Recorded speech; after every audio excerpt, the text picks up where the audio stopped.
Rei dos reis, ungido de Deus, pão da vida, supremo pastor, dom inefável.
Há uma canção que demonstra a minha paixão pelo meu Rei e meu Senhor, por aquele que me amou.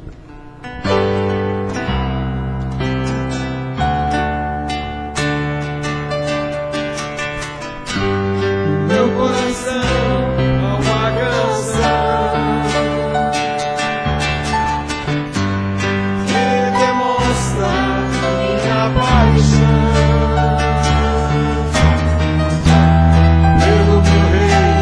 Meu Senhor,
Deus, Pai maravilhoso, nós te louvamos, te agradecemos por estar na tua casa, Pai. Por termos esse privilégio de poder te adorar, Senhor, de dizer que tu é formoso, meu Pai. Em nome de Jesus, nos ajuda a cada dia. Vem direcionar o culto, Senhor, que tudo que seja feito aqui, Senhor, seja para unicamente, exclusivamente para a tua glória, Senhor. É assim que nós te agradecemos, em nome de Jesus. Amém. Amém. Podem sentar, irmãos.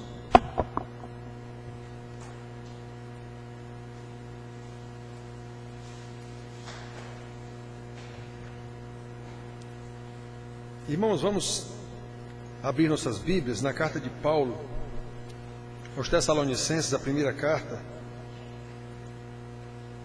aos Tessalonicenses, primeira carta. Vamos ler o capítulo 4.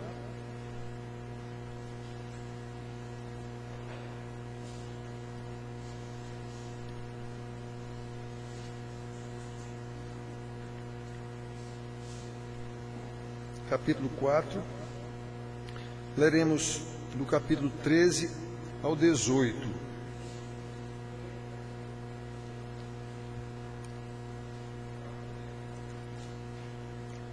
Como nós temos tratado nos últimos 3 domingos sobre a igreja, então nós vamos de novo,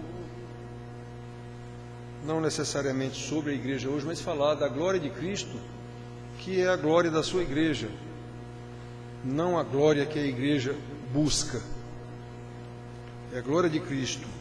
Então, 1 Tessalonicenses 4, 13 a 18, diz assim: Não queremos, porém, irmãos, que sejais ignorantes com respeito aos que dormem, para não vos entristecerdes como os demais, que não têm esperança.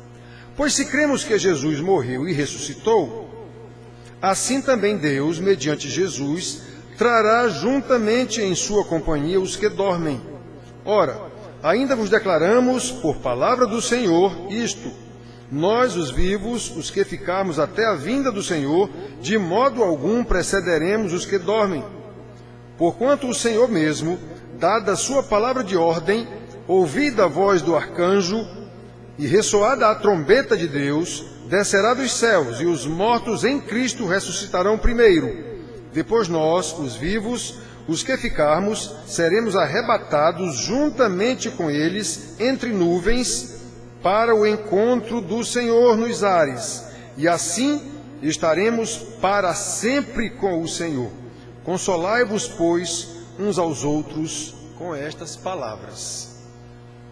Então, irmãos, repetindo, relembrando, nestes últimos domingos, os 3 domingos, se não me engano, nós falamos sobre a Igreja de Cristo, sobre o seu papel como agência única, agência do reino de Deus neste mundo corrompido, como mensageira do Evangelho da salvação, chamando pecadores ao arrependimento. Só a Igreja foi dada essa função. Como coluna e baluarte da verdade. Ela não é a verdade, ela é coluna e baluarte da verdade. E por último nós pregamos e vimos como a igreja deve se comportar diante das autoridades que são constituídas por Deus. Daqui a pouco a gente vai saber qual foi o prefeito eleito da nossa cidade. Seja o que você votou ou não, ele foi eleito porque Deus quis.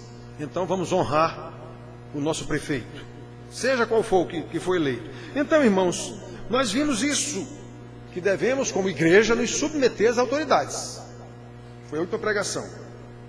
Temos chamado a atenção dos irmãos para o fato de que a igreja não é um poder institucional secular. A igreja mesmo se autoproclamou um poder secular. A igreja católica está aí, porque todo mundo sabe da história. E os protestantes seguiram o mesmo rumo. Pelos seus líderes, a igreja se proclamou um poder, um império, qualquer uma. Desde os chamados pais da igreja, os primeiros pastores, logo após os apóstolos, começaram a brigar por poder. Na verdade, nos apóstolos a gente já via isso, né? Os apóstolos de Jesus não gostavam nem um pouco do poder de Paulo com a igreja dele dos gentios. Então, irmãos, Essa primeira geração de apóstolos, dos pais apóstolos, começou a briga. Quem é o bispo mais importante? É o bispo de Jerusalém? Não, é o bispo de Antioquia, é o bispo de Éfeso, é o bispo não sei de onde. Aí terminou sendo o bispo de Roma, virou o Papa. Obviamente isso não vem de Deus. Isso não está na Bíblia. Então, na verdade, irmãos, o desconhecimento do que seja a Igreja de Cristo é percebido claramente, inclusive nas cartas apostólicas, como podemos ver nesse trecho aqui que nós lemos. O povo preocupado, e agora? Quando Jesus voltar, e os que já morreram, o que vai acontecer com eles? Aqueles irmãos, esses a quem nós lemos aqui agora, que Paulo escreveu, de Tessalônica, foram convertidos pelo ministério de Paulo, foram discipulados por ele mesmo, mas não sabiam direito o que era a Igreja de Cristo. Não conheciam a glória de Cristo. Não sabiam que a glória da igreja é a própria glória de Cristo. Não sabiam, dá para ver claramente. Que nada tem a ver com a glória secular, como a igreja institucionalizada tanto luta para ter cada vez mais glória, quanto mais prosélitos ela arrebanhe para a sua denominação. Olha, irmãos, é necessário e é interessante frisar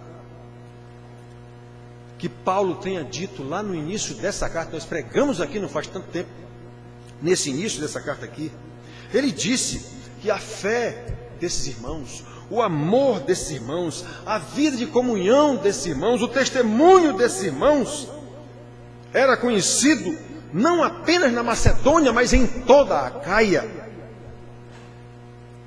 Olha, capítulo 1 aqui, nós pregamos um dia desse aqui sobre isso, ele disse assim, ó: de sorte, irmãos, que vos tornastes o modelo para todos os crentes da Macedônia e na Acaia, porque de vós repercutiu a palavra do Senhor, não só na Macedônia e Acaia, mas por toda parte se divulga a vossa fé para com Deus, a tal ponto de não termos necessidade de acrescentar coisa alguma. No início da carta. Pois é, aqui ele está acrescentando, os irmãos não sabem lá tanta coisa assim sobre o que é a igreja de Deus, sobre o que é a glória de Jesus, que é a mesma glória da igreja. Dá para ver claramente aqui. Portanto, irmãos, se uma igreja de Paulo, uma igreja fundada por ele, elogiada por ele, como nós vimos aqui, por causa da cultura secular sobre o negócio de vida e morte, quem morre, quem não morre, não sabia direito o que era a igreja de Jesus Cristo, tamanha confusão em nossos dias, também é consequência natural da mesma cultura secular enfronhada na igreja. Situação também acusada pelo Senhor Jesus lá no Apocalipse, nas cartas às 7 igrejas. O problema lá era a secularização, era a cultura do mundo dentro da igreja. Não era nem martírio. Jesus disse, não, martírio vocês até que suportaram. O problema foi a cultura. Acabou com a igreja. Então, irmãos, olhem só. Tudo procede da falta de conhecimento da glória de Deus. Glória que em todos os casos, segundo o relato bíblico, está atrelada ao poder soberano de Deus. Glória tem a ver com poder. O poder soberano de Deus, Pai, Deus Filho, Deus Espírito Santo, Criador, mantenedor e redentor da sua criação, em especial dos seus eleitos da sua igreja. Foi isso que Jesus veio fazer aqui. Tudo em função do seu poder soberano. É essa glória, é em função do seu poder soberano. Pois é, a igreja recebe esse mesmo poder do Senhor Jesus Cristo, como nós vimos aqui, vamos discorrer um pouco aqui. Não é poder secular, não é poder institucional. Como Deus Pai Todo-Poderoso, irmãos, é desconhecido pela maioria dos ditos crentes de qualquer igreja, que o consideram e se relacionam com ele como um bom velhinho ao estilo Papai Noel, porque foi assim que a igreja ensinou. Detalhe, foi assim que a igreja ensinou.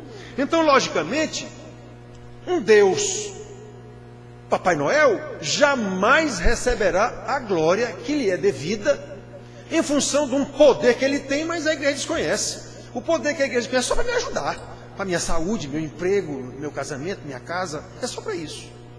Então as pessoas não sabem quem é Deus Pai Todo-Poderoso.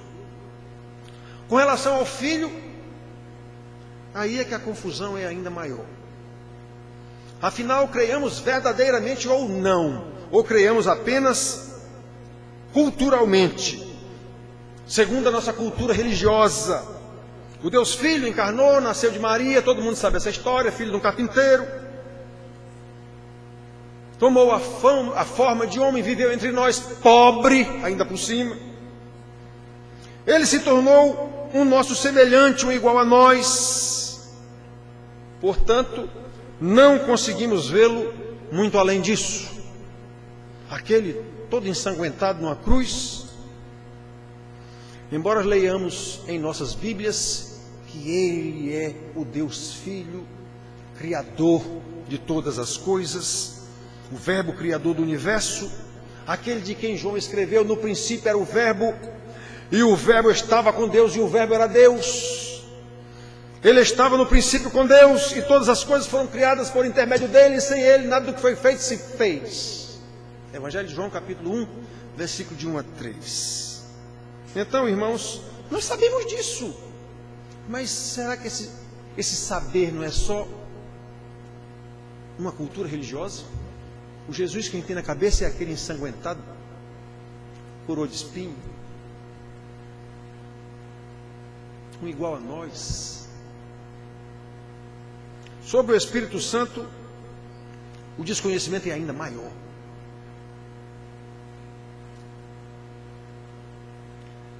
Sabe, irmãos, como o Senhor Jesus prometeu que o Espírito Santo viria para nos conduzir em nossas fraquezas, para nos ajudar, para ser o outro consolador, então ele é visto apenas como uma espécie de gênio da lâmpada maravilhosa, que nos dá um poder para sentir tremelique dentro da igreja, capaz de atender todos os nossos pedidos, em ritos religiosos os mais bizarros, dentro de igrejas ditas evangélicas, demonstrando total falta de conhecimento de que o Espírito Santo é Deus, o Deus criador de todas as coisas, o Deus mantenedor de todas as coisas, o Deus salvador dos seus eleitos, redentor da sua igreja e da sua criação. E ele faz tudo isso para louvor da sua glória, glória atrelada ao seu poder de fazer todas estas coisas. Sem nenhuma dúvida, irmãos, as igrejas primitivas não tinham um conhecimento adequado destas coisas, não. Ninguém pensa que essas igrejas que Paulo escreve aqui, Pedro, João, eram melhor do que a nossa, que não eram, não. Nenhuma delas. Não eram, não. Aliás, pelas cartas você vê que existia coisas lá que hoje não tem aqui na nossa igreja. Como, por exemplo, em Corinto, o rapaz que possuía a mulher do próprio pai. E a igreja sabia e todo mundo convivia muito bem com isso. Ainda não chegamos a esse ponto. Então, irmãos, por isso a luta de Paulo, em especial Paulo, que foi quem mais escreveu 13 cartas, em especial Paulo, para doutrinar, para discipular, para disciplinar os irmãos das igrejas às quais ele escreveu. Portanto, irmãos, a confusão sobre a glória de Cristo e da sua igreja sempre existiu, desde a igreja primitiva. E a função de pastor-mestre, a função dos apóstolos, e logo em seguida os seus discípulos, Jesus não disse, fazei discípulos. Pois é, a função destas figuras, como está escrito aqui em Efésios, capítulo 4, versículo 11, 12, 13, é ensinar, é ensinar, é ensinar, é esse o papel de um pastor. Porque há uma grande confusão nos tais crentes, eles não sabem, nunca souberam, nem Israel soube lá no Velho Testamento, orientado por Moisés e por Josué e pelos profetas durante 400 anos, nunca souberam. Está aqui a Bíblia para nos mostrar isso. Eu chamo tanta atenção de vocês, irmãos, culto e espetáculo é tudo falso. É tudo falso, o pastor é falso, a igreja é falsa, os irmãos são falsos. Tudo. É tudo falso. É entretenimento. Entretenimento religioso. E nós, irmãos, na nossa igrejinha que eu luto tanto, será que nós entendemos o papel de Jesus na obra da criação, redenção e consumação? Será que realmente o conhecemos como Deus e lhe tributamos a glória que lhe é devida? Olha, irmãos, eu não me canso de dizer aqui, não me canso de repetir que os ditos crentes, na grande maioria, mas isso é a grande maioria mesmo, quase totalidade, não sabem nada sobre a Trindade Santíssima. Não sabem nada sobre Deus Pai, Deus Filho, Deus Espírito Santo, em seu infinito poder e glória. A glória que eles conhecem é só gritar, glória a Deus. Eles não sabem o que quer dizer isso. Nada sabem sobre a salvação. Se não sabem nada sobre Deus Pai, Deus Filho, Deus Espírito Santo, também não sabem nada sobre a salvação. Então não é igreja por cultura religiosa. E por isso tributam louvor e glória à própria igreja, ao próprio pastor, à própria banda de louvor que toca tão maravilhosamente bem. Então nas igrejas tudo cheia, dizendo que estão glorificando a Deus. Não é. Estão glorificando o pastor, estão glorificando a banda de louvor, estão glorificando a denominação a que pertence, especialmente se a igreja for grande e poderosa e famosa.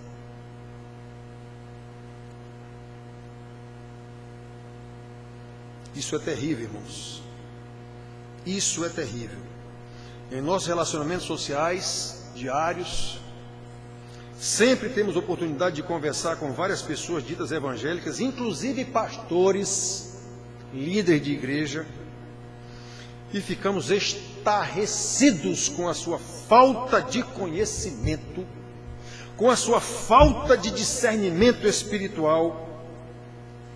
Digo, meu Deus do céu, esse homem é pastor, ou esse homem é presbítero, ou essa mulher é líder, não sei de que, lá na igreja dela. Na conversa eu percebo claramente que as pessoas não sabem nada sobre Deus, sobre a salvação, sobre igreja, sobre pastor. Elas têm uma cultura religiosa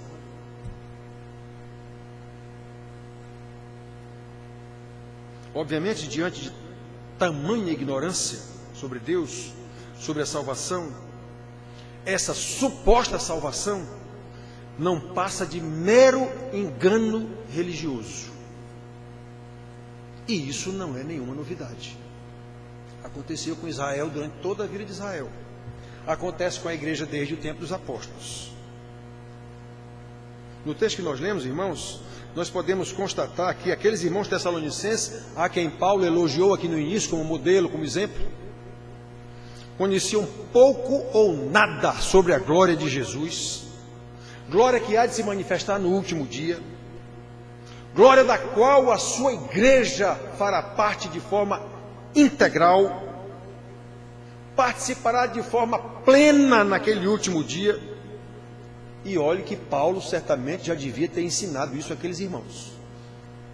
Pois é, eles não sabiam disso. O texto deixa claro que a dúvida deles era sobre a situação dos mortos, porque Paulo acreditava, como todos os outros apóstolos ensinavam isso, Jesus está voltando. Todos eles achavam que Jesus estava voltando com eles vivos ainda. Aí os irmãos lá de Tessalônica ficaram, e agora? E os que já morreram? E os que já morreram, vai acontecer o que com eles? Não viram o Senhor Jesus voltar em glória, e agora? Era esse o problema dele lá. Versículos 13 a 15.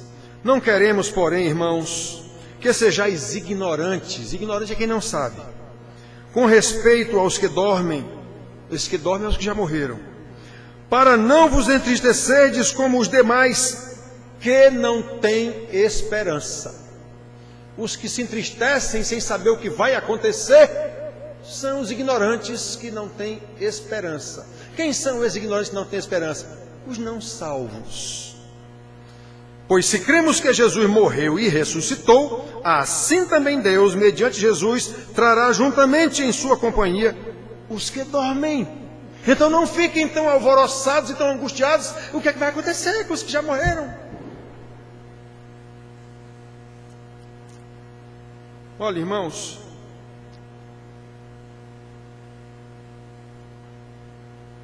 isso pode parecer uma coisa simples, mas não é. A dúvida desses irmãos lá, o que é que vai acontecer?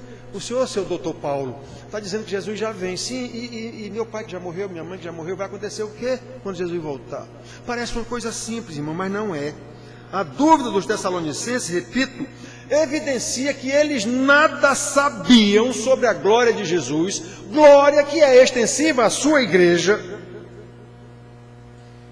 glória que será vista por todos, vivos e mortos. Porque nesse caso não haverá mais mortos, todos ressuscitarão.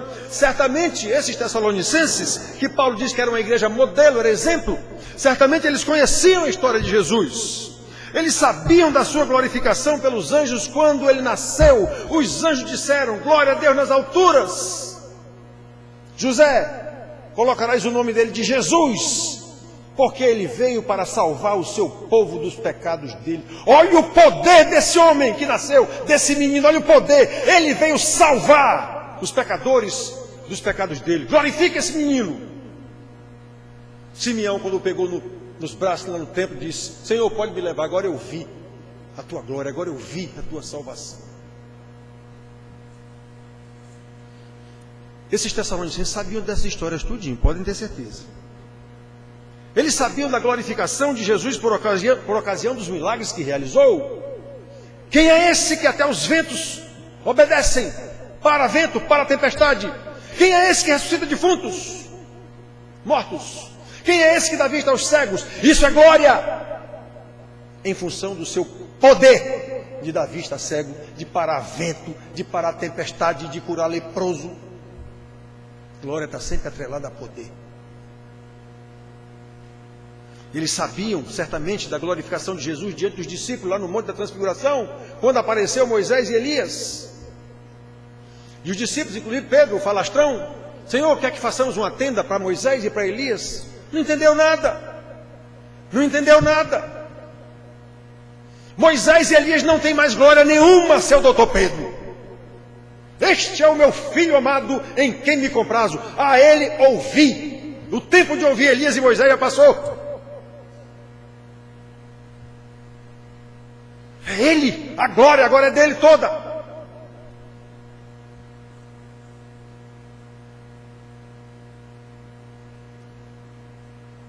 Eles sabiam, irmãos, da glória de Jesus na sua ressurreição. Que poder é esse que ressuscita a si próprio?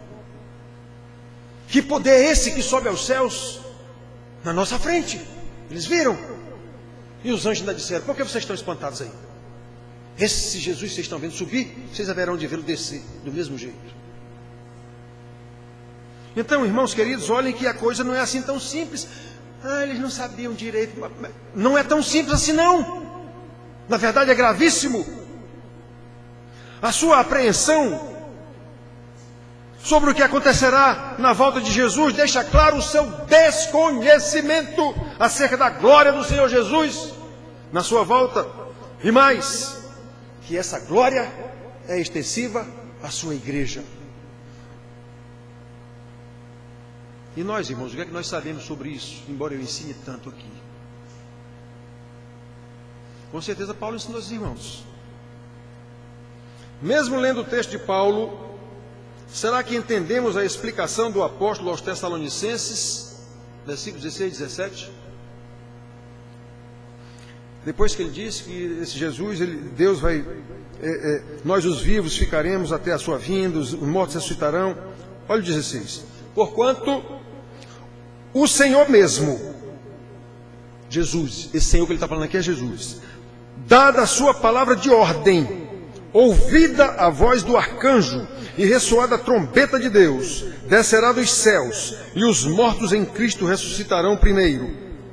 Depois nós, os vivos, os que ficarmos, seremos arrebatados juntamente com eles, entre nuvens, para o encontro do Senhor nos ares, e assim estaremos para sempre com o Senhor.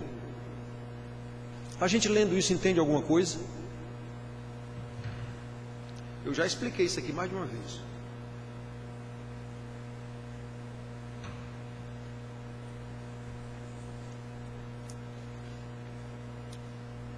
O que significa isso, irmãos?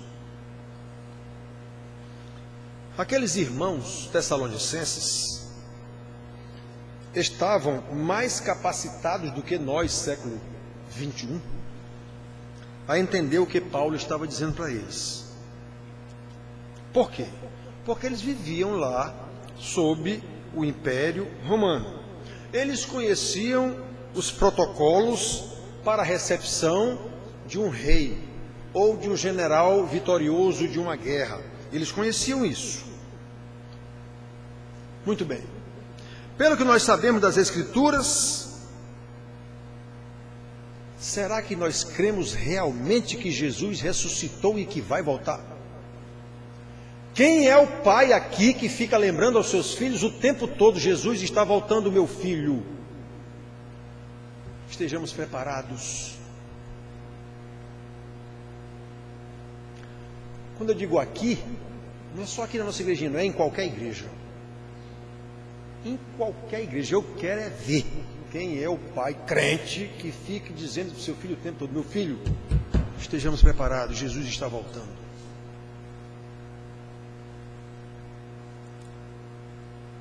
Então, irmãos, será que nós realmente sabemos dessas coisas no fundo do nosso ser, ou só no intelecto cultural? Jesus morreu, ressuscitou, venceu a morte e garante que nós também ressuscitaremos com Ele.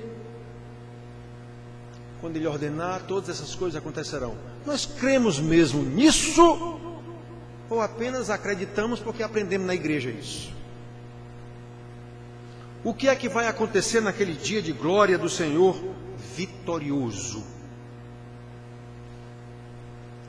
Como nós participaremos da glória do Senhor do universo? Por que a gente fica lutando por glória aqui na terra? Glória da nossa igreja, denominação, glória do pastor, glória dessa igreja aqui, não sei aonde. Glória aqui na terra. O fato de a gente viver, a gente que eu digo é todo mundo, viver lutando por esse tipo de glória é evidência clara de que desconhece a glória verdadeira, a glória do Senhor Jesus, da qual a sua igreja é para participar. Desde agora não participa porque fica usurpando a glória do Senhor, e participará de forma integral no último dia. É isso que Paulo está dizendo a esses irmãos aqui. Qual será o protocolo daquele dia? Observe, irmãos, que antes de qualquer coisa, versículo 16, o apóstolo diz que haverá uma palavra de ordem do Senhor. Portanto, o Senhor mesmo, dada a sua palavra de ordem. Lembremos que essa palavra de ordem é o Logos, é o verbo. Lembram? No princípio era o verbo, e o verbo estava com Deus, e o verbo era Deus. Lemos aqui ainda agora, dissemos aqui ainda agora, João capítulo 1, versículo 1, 2 e 3. É a mesma palavra que disse: haja luz, lá na criação do mundo. É essa palavra de ordem que mandará o anjo tocar a trombeta. É a mesma palavra que disse: Lázaro, vem para fora. É a mesma palavra que disse ao leproso: Senhor, se queres, podes me tornar limpo. Quero, fica limpo. E o cidadão ficou limpo na hora. É a mesma palavra que disse: acalma a tempestade, e acalmou a tempestade.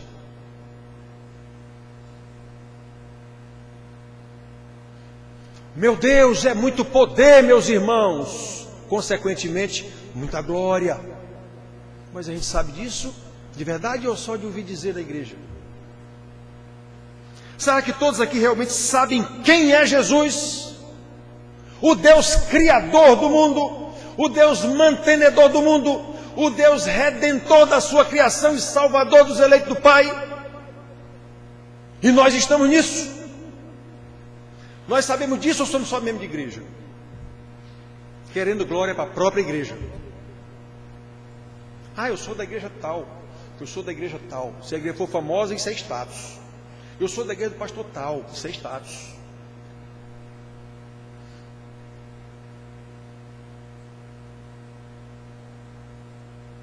Irmãos, é esse mesmo Jesus que disse: vou preparar-vos lugar. Não vos deixarei órfãos, eu voltarei para vós. E agora, a gente crê nisso ou não? Notem que pela sua palavra de ordem, a mesma palavra que disse haja luz, um anjo fará a proclamação da sua chegada. Porquanto o Senhor mesmo, dada a sua palavra de ordem, ouvida a voz do arcanjo, não é nem anjo, é um arcanjo, e só tem um arcanjo, Miguel, e ressoada a trombeta de Deus, descerá dos céus, e os mortos em Cristo ressuscitarão primeiro. Então repare que haverá uma palavra de ordem do Senhor Jesus, o arcanjo Miguel tocará a sua trombeta,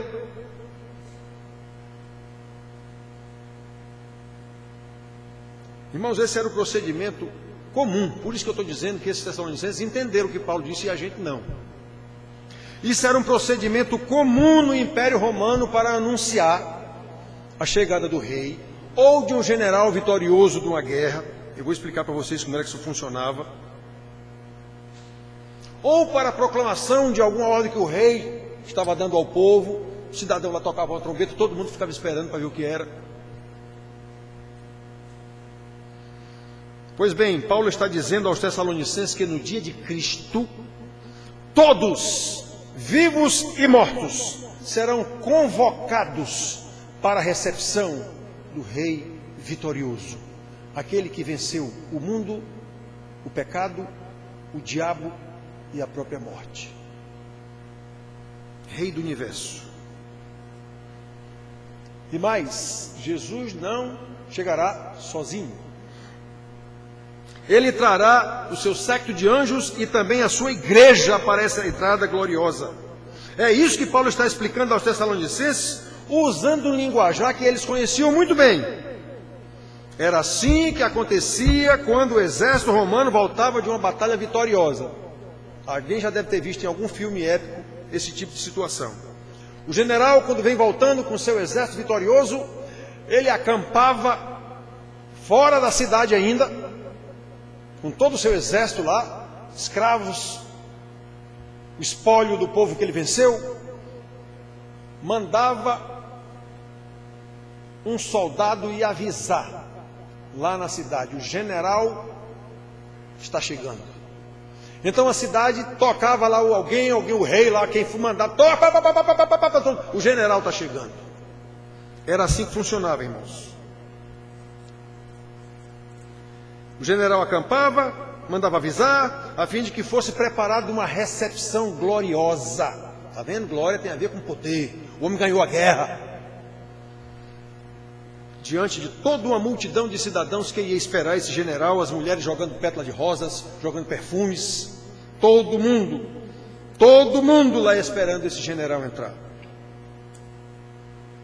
Era um momento de grande glória, de exaltação do poder daquele general, daquele exército que voltou vitorioso. Pois bem, o que Paulo está dizendo a esses Tessalonicenses, que de forma semelhante ao que eles eram acostumados, semelhante não, porque esse era muito maior, mas eles eram acostumados a ver um rei voltando de uma guerra. Com o Senhor Jesus a coisa será simplesmente maravilhosa, porque não serão só os vivos, os mortos ressuscitarão primeiro. Os mortos serão convocados a participar dessa entrada triunfal, demonstrando o poder de Jesus, que deu vitória sobre o mundo, o pecado, o diabo a morte. Os seus eleitos, os membros da sua igreja que ainda estiverem vivos, serão transformados à imagem do corpo de Jesus, a fim de que também participem da sua entrada gloriosa. 17. Depois nós, os vivos, os que ficarmos, seremos arrebatados juntamente com eles, os mortos que ressuscitarão primeiro, entre nuvens, para o encontro do Senhor nos ares, e assim estaremos para sempre com o Senhor. Irmãos, vocês já pensaram nisso direitinho? Vocês sabem quem é esse Jesus? Que os pastores dão ordem adoidado aí, vem para cá, vai para lá, faz isso, faz aquilo.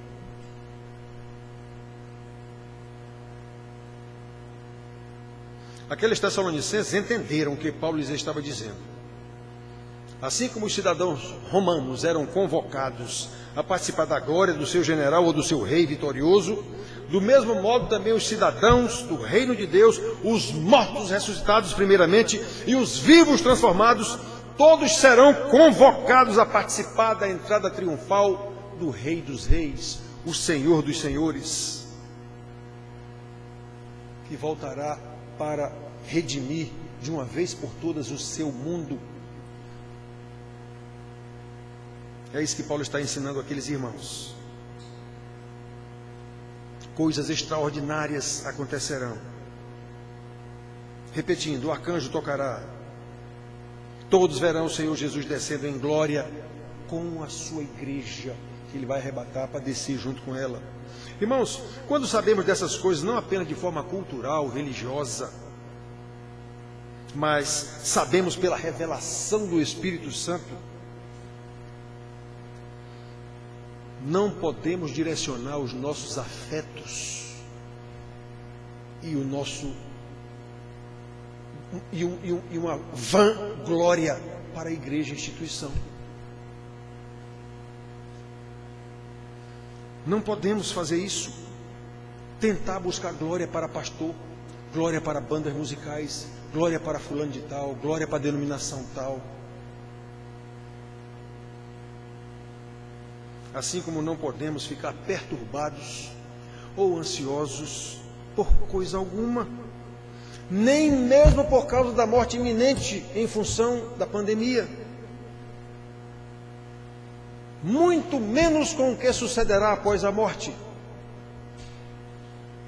como era o caso desses irmãos aqui de Tessalonicenses. Estavam preocupados, o que vai acontecer com os irmãos que morreram? Então Jesus vai voltar, e agora? Já morreram, perderam. Portanto, irmãos, especialmente em nosso país, em nossa cidade, onde sofremos tanto por causa da corrupção, do pecado, o que nos leva a temer, até mesmo pela nossa sobrevivência, quando vemos uma pandemia em curso, ainda sem cura, sendo manipulada por políticos, politizada, conforme os interesses políticos mudam para cá, está aumentando, está diminuindo, do jeito que querem. Uma vacina com menos de 1 ano, não existe isso na história da ciência. Vacina com menos de 3, 4 anos, para se ter certeza que essa vacina é eficaz. Nunca aconteceu isso na história da ciência, agora está acontecendo. Com menos de 1 ano, já tem ciência, vacina pronta para aplicar. Tem coisa errada aí.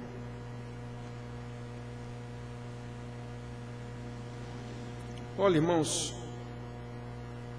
que estas palavras, diante dessa situação que nós falamos agora, que nós estamos vivendo, que as palavras realmente sirvam de consolo para todos quantos esperam no Senhor.